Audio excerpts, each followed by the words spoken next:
Po, guilty naman talaga. Ang dami po niyang ginawa. Mayor pa siya ng Davao. Marami na po siyang ginawa. Kaibigan ko po yung yumao ng Father Pixty Cardal. Minonitor niya ang mga ginawang katiwalian at karahasan ng mga Duterte sa Davao. Sangkot si Sara Duterte sa Davao Death Squad. Pumapatay po rin siya. Itatangkilik niya yung pagpatay ng kanyang ama.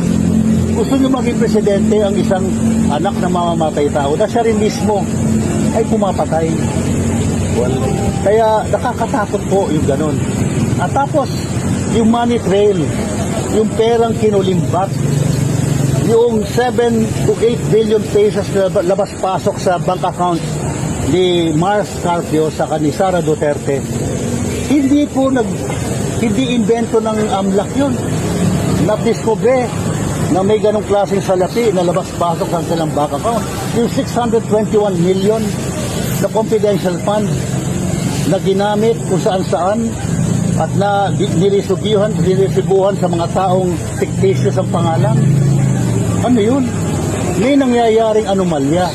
Yung pera ng taong bayan ay hindi po napupunta sa pinaglalaanan nito, kundi napupunta sa bulsa ng kung sino-sino.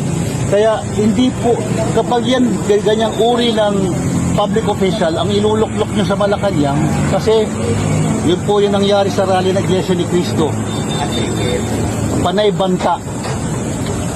Kayong lahat ng nilalabanan, si Marcoleta, si Sara Duterte, mag-ingat kayo. Pag nakaupo na si Sara, lagot kayo lahat. Hindi po nakukuha sa pananakot ang paglilingkod. Dapat po wala tayong tinatakot. No harassment, no pressure.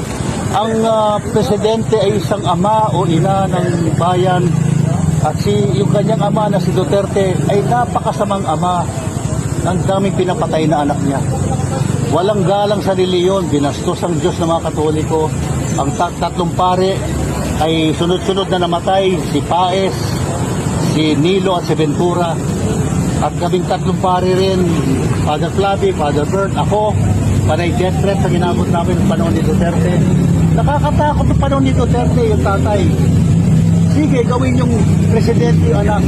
Babalik ang reign of terror sa ating bansa. Pagod na tayo sa pananakot.